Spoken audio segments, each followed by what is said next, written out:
Hey guys, Kamina the Koach here. I wasn't even sure if this would work. Obviously, I'm in my car, switching jobs yet again. I got duped on the other job. So I'm in my car, waiting to go into this other job interview. I do have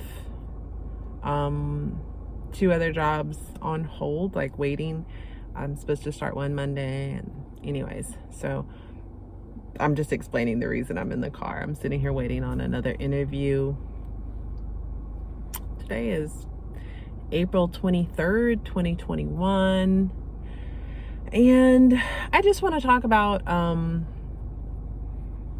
really interesting things that kind of have to do with trauma and the process of healing,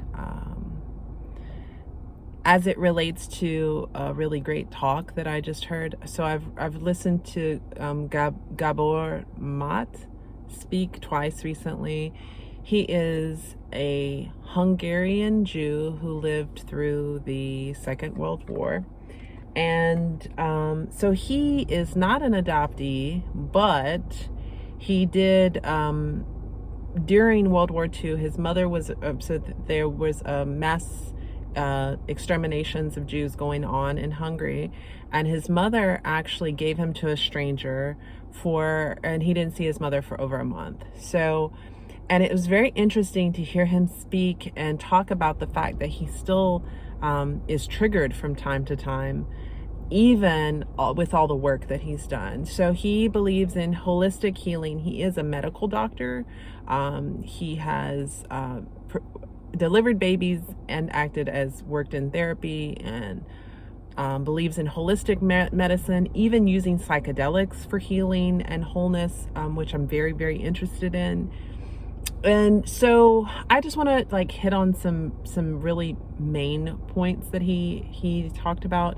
I am very much about healing the whole person, and that the way that we become whole is returning to ourselves, and that involves returning to our bodies, and that involves respecting our bodies, respecting our temples, taking care of, drinking enough water, not taking in a lot of intoxicants, and having a spiritual practice, even if it doesn't have to do with something organized, but having some kind of dedicated spiritual practice, and all of these things working together as a whole to help you become healthy, which is meaning whole. And I think that, and I agree with something that he said, that part of why we are so healthy is because we have gone away from source. We've gone away from ourselves. And so I just found it really interesting to hear him say that even after all these years, he's been with his wife for some 50 years. He's 70 something. He's been with his wife for some 50 years, and occasionally she can still trigger his abandonment issues. Isn't that deep? I've done some videos about that healing is not, I've also compared healing to being similar to weight loss. It's not a get rich quick scheme. There's no pill that you can take. I'm just watching security go around in the parking lot. Makes me very uncomfortable. Whew. So there's no get rich quick scheme, just like there's no get rich quick pill. There's no get skinny pill. There's also no such thing as just heal overnight. It is and to hear somebody that I respect so much, although he did mention Eckhart Tolle having an awakening, like him waking up one day. The Eckhart Tolle being the author of The Power of Now and A New Earth, and a prolific speaker and a really amazing person. Most people are not going to just wake up one day and be completely changed.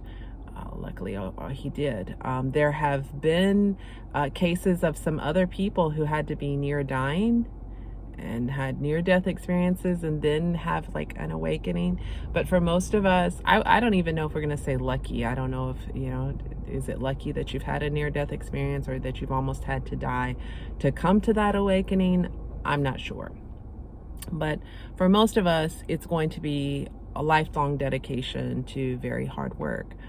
I also want to tie this to one of my most recent video about it taking a community, and especially for those of us who are adopted, a community of adoptees, because we need people who can truly understand us.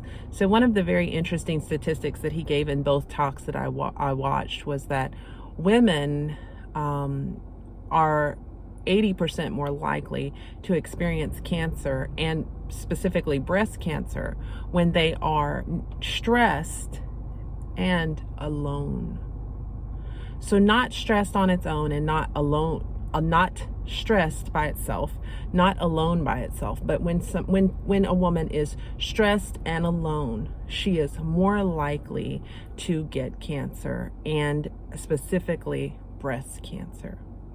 Those of us who put others excessively before ourselves, he talked about an adoptee with the same disease, the Lou Gehrig's disease, who was dying of Lou Gehrig's disease. And he said, you will not find somebody who is suffering of Lou Gehrig's disease who is not a completely selfish person, who puts everyone before themselves. This is also something that we do as sufferers of trauma that is going to make us more susceptible to disease. So why do I say that? Number one, I'm imploring you to build community, because that's one of the things that helps us be whole. We are animals, and we are pack animals. We are meant to be with a pack. We are meant because it makes us feel safe. He also touched on one of the statistics about Black men having high blood pressure and diabetes because of being under the constant stress of just living in the United States and existing in the United States. So, what is the solution? The solution is living more healthy and whole. So that doesn't mean just taking care of yourself physically. It means taking care of yourself emotionally as well. And taking care of yourself emotionally does not involve isolating yourself. Isolation has proven to be a killer. Not only do you need people in your life, but you need people in your life who understand what you're going through. For adoptees, so that's why AA works. AA works because you're in a group of other alcoholics, people who understand what you're going through. That's why adoptees need a group. And I'm not talking about just a Facebook group. I'm talking about an actual organized group run by a social worker or a therapist or something like that, and actually having one or two of those people that you can reach out to and share with when you've been triggered. I think it's been pivotal for me. It's monumental for me. Spiritual work, finding some type of spiritual work, finding some type of body work, being able to recognize when I'm holding stress in my body, and having some techniques to actually release that from my body. I'd been considering doing master classes, master courses, and I'm very reluctant to do this. Again, I'm not trying to get rich off adoptees. I don't have this channel to get rich. I just want to give back. And it's very interesting to hear Dr. Mott talk about that's what he's doing as well, just speaking, trying to give back, although I'm sure he's charging money for his lectures, as well he should. He's a prolific doctor and author. But I'm not really trying to do that, so I'm still kind of up in the air about a master class. I really feel like if you go through my videos, you kind of get all my knowledge anyways. The problem is that people want me to do a class because they want there to be some kind of switch to fix it. And I wish I could tell you that there's such a thing, but there's not. It's work, and it's lifelong work, unless you're one of those people who is fortunate/unfortunate enough to go through one of those near-death experiences or life-altering experiences that completely changes your perception of life and living. But to hear somebody like Dr. Mott say that he is still triggered and that he still has to work at it daily, it really just soothes me to know that I'm going the right direction. I don't always succeed, but I'm not alone in that. One last little suggestion that I would make, that I've made in a lot of other videos, is be gentle with yourself. A lot of people are trying to shut off those triggers, and those triggers have always been there to protect you.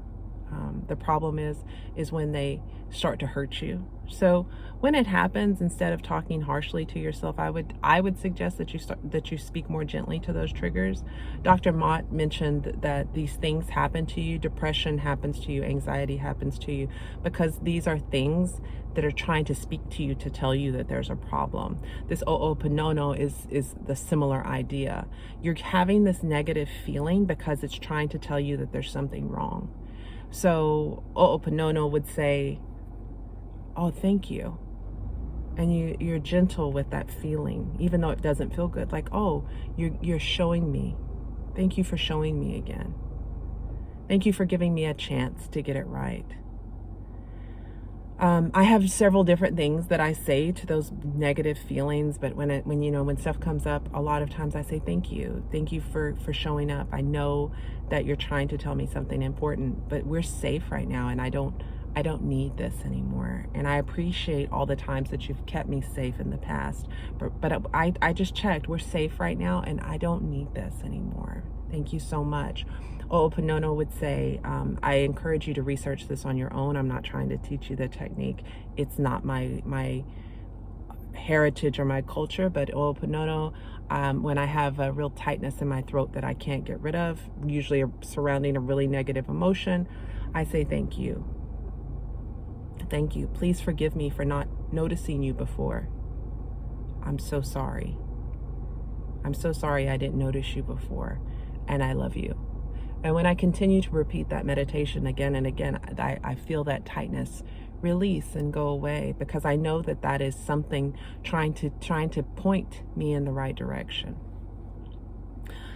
What was the point of all this? Look up Dr. Gabor Mott. He's amazing. He's got a lot to teach us about dealing with trauma holistically, and that being tied to childhood trauma, which a lot of adoptees suffer from. I will leave you as I always leave you, with love, light, peace, and joy. Kamina the Koach, and I will see you next time. Wish me luck on this interview. Peace.